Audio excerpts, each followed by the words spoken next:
40 unique enemy designs are going to be covered in this video, where I go over their mechanics and draw how they look. Starting off with the Melodious Pianopede, a colossal centipede-like creature whose back resembles a piano.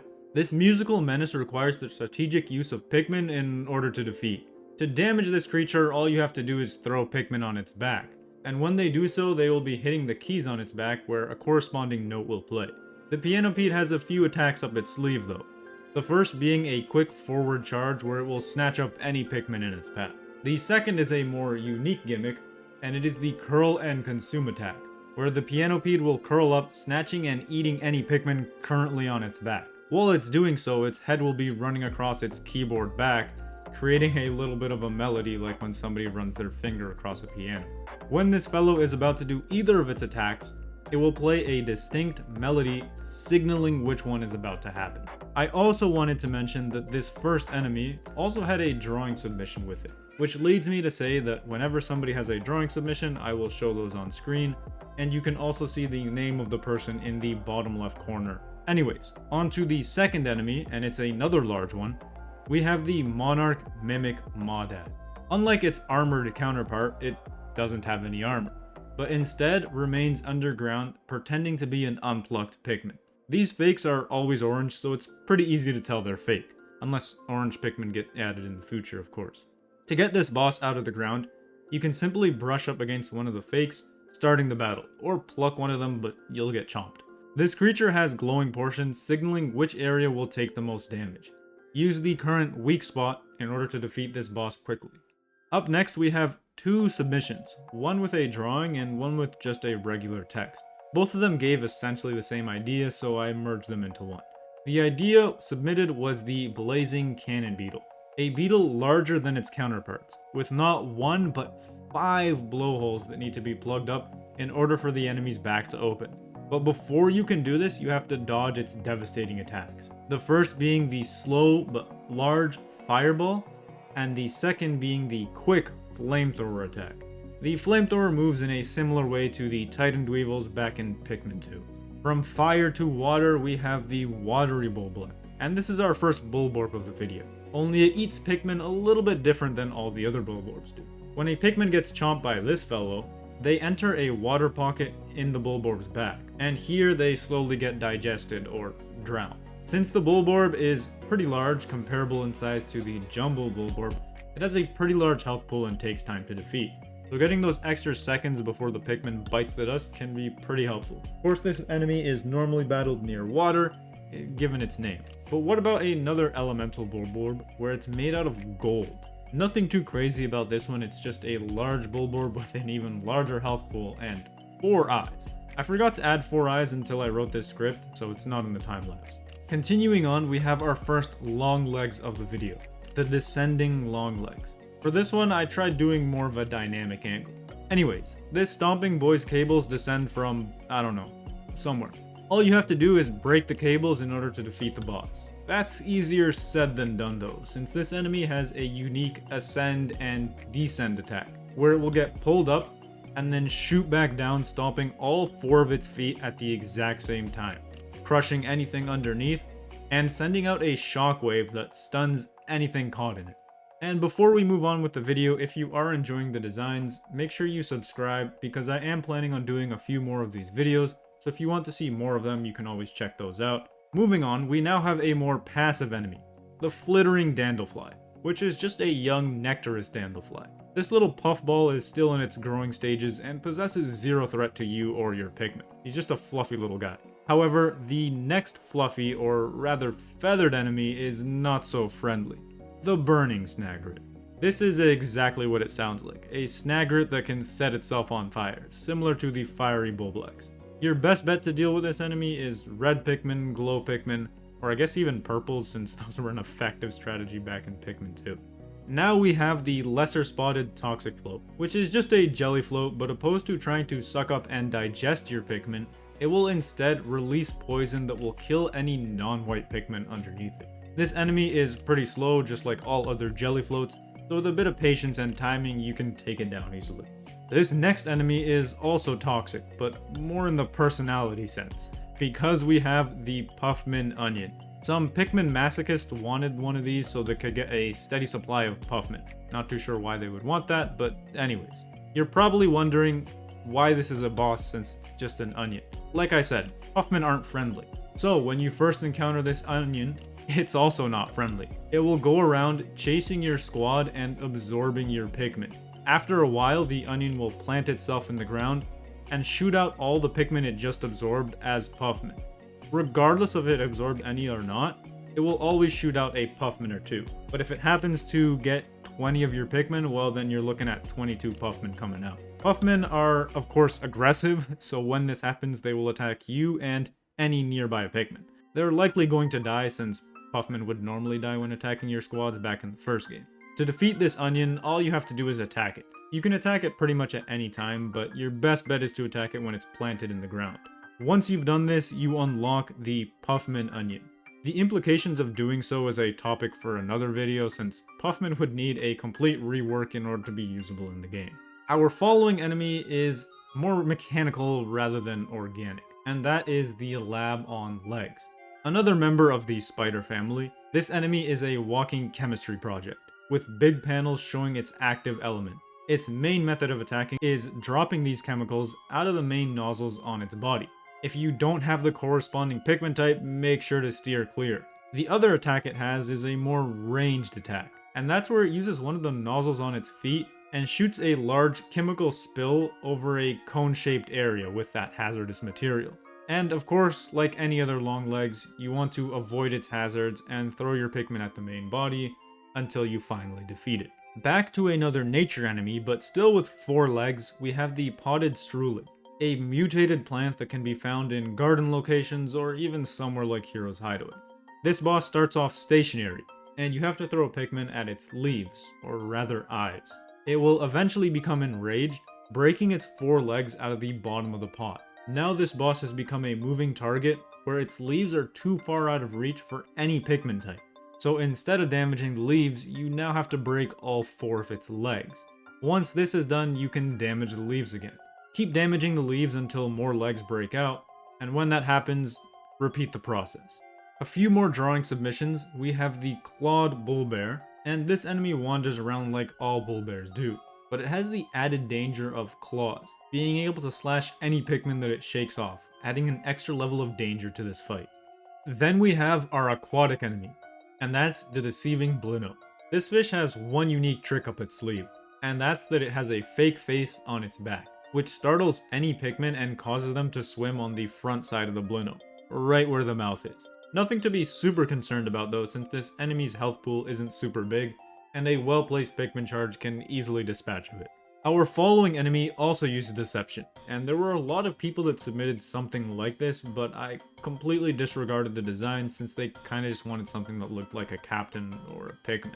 I still copied the mechanic, and the mechanic being that it's dangerous to your Pikmin. Particularly, it pretends to be a captain, and your best way to deal with this is actually with a captain rather than Pikmin. I called the Angler Wollystop.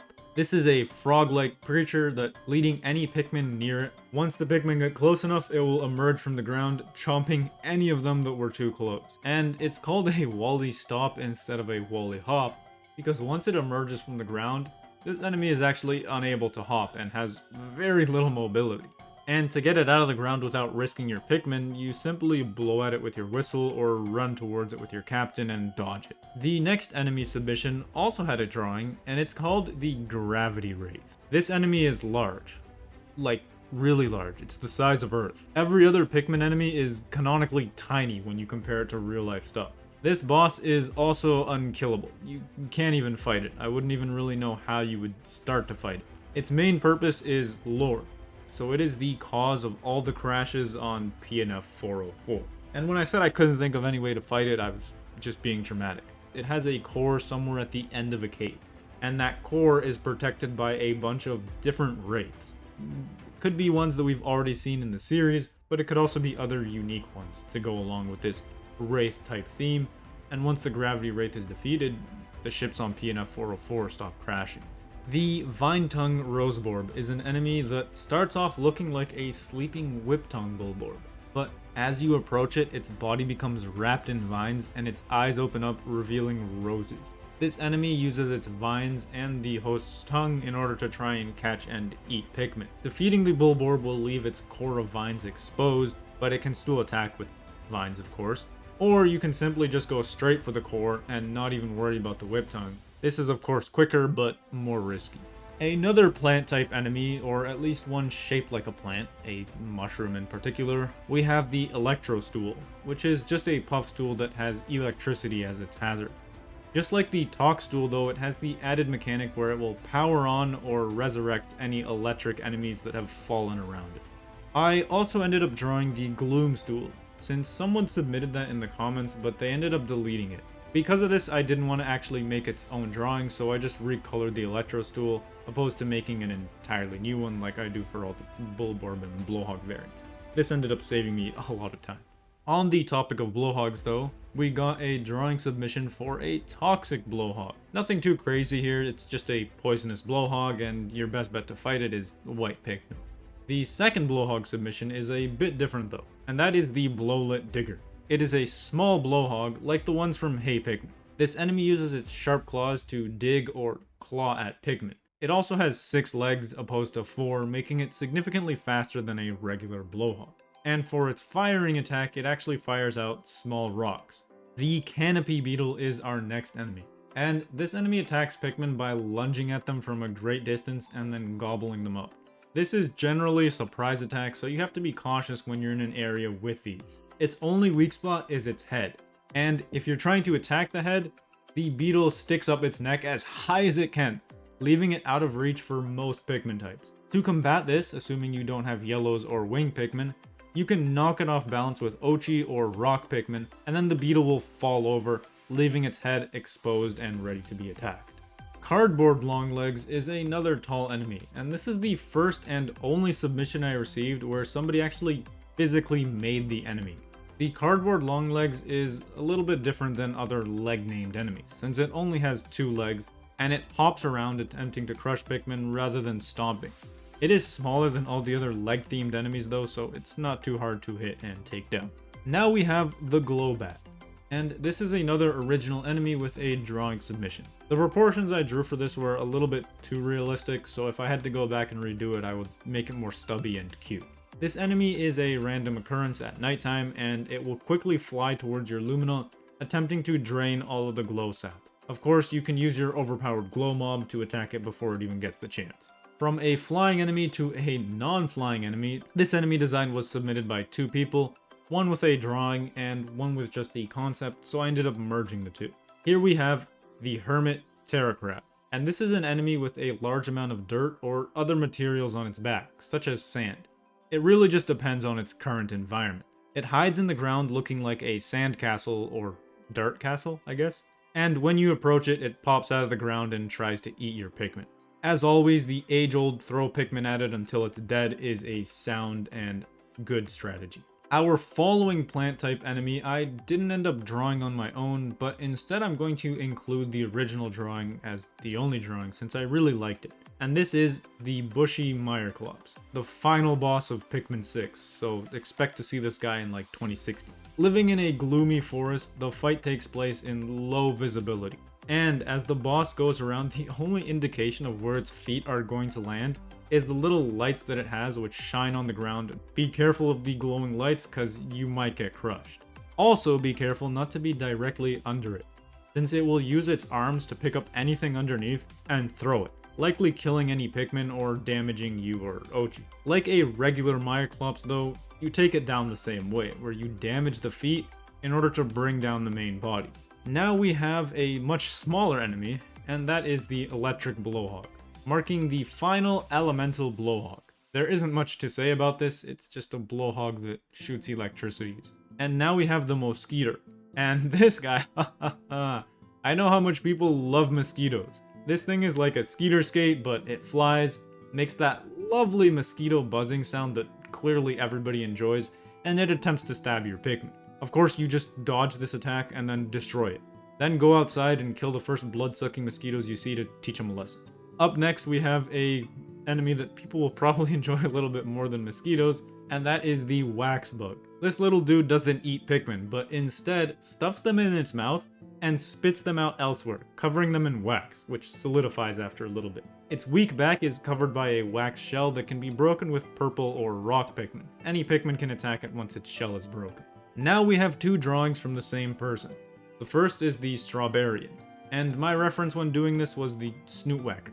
And just like its vegetable-related friend, knock it over to deal damage to the weak belly, and for its attack it just rolls around. The Sacred Nelura, which I think is another name for the Sacred Lotus Flower. Anyways, that's not super important. The enemy hides in the ground pretending to be a beautiful flower, and then emerges showing its teeth and trying to eat any Pikmin it comes in contact with. There are many ways to defeat it, all of them involve attacking it. Now we have the cave-dwelling Crushblat. This enemy is a blind Crushblat with no shell. As such, you can damage it right off the bat. But be careful because it is more nimble and quicker to squish.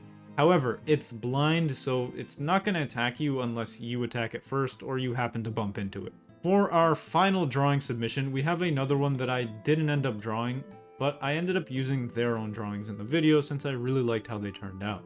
First up is the primitive Cannon Beetle, a gigantic creature that lives at the top of mountains, or hills I guess. It constantly fires boulders at the player as they attempt to make their way up this mountain. Once you reach the summit, the real fight begins. The boss fires rocks high into the air, which take time to fall. So your goal is to lead the boss into one of these falling rocks, which end up clogging one of the holes on its back and opening it, allowing you to deal damage in order to defeat this enemy. The Tearball Wraith is the other enemy submitted by this person. It is a small wraith, and it's actually really weak. It only takes 2 hits to kill, so throw 2 purples and it's gone. Even though it has the roller and crushing mechanics, it's not the exact same as a water wraith. When it first hits a Pikmin while rolling around, it causes them to freak out rather than be crushed. However, if it happens to bump into that same freaking out Pikmin, then it will actually get crushed. Meaning it has to bump into your Pikmin twice before they die, rather than just immediate death like the water wraith. This enemy is pretty quick, so take it down as quickly as you can to prevent anything bad from happening. For the second last enemy of the video, we have the Mechatail, a robotic scorpion that can do a few things, like grab and crush Pikmin with its claws, use its stinger to impale Pikmin, charge at you like the Crusted Rumpuck, only it picks up Pikmin with the claws rather than its mouth. Remind me that I suck at drawing scorpions since this took way longer than expected to finish, and also fire lasers. The laser can only be fired at you after you break its stinger from its tail. Which makes you probably wonder, why the heck would you break the tail stinger then and give it a more deadly attack? Well, this is because this is a dismantle kind of boss, where you have to break the claws and the stinger. There's also a glass component on its back, which you may or may not have noticed, and breaking this glass component leaves some electronics underneath exposed. Dealing enough damage to this electronic components allows you to stun the boss and then easily break off its parts. And now we have our final enemy of the video, the Murky Progg, a smoky progg but made out of mud. This enemy walks around leaving trails of poison, and it also has a foul odor from rummaging around in the swamp and mud. This foul odor will cause all of your Pikmin to panic and run away if they're there for too long. So keeping your distance and only attacking it for a brief period is ideal. This boss would likely be fought in a swampy area, so there are portions of land and portions of water, meaning that your best types to fight this are blue or white Pikmin. And that concludes the drawings for this video. Remember to subscribe, leave a like, and comment which one you liked best.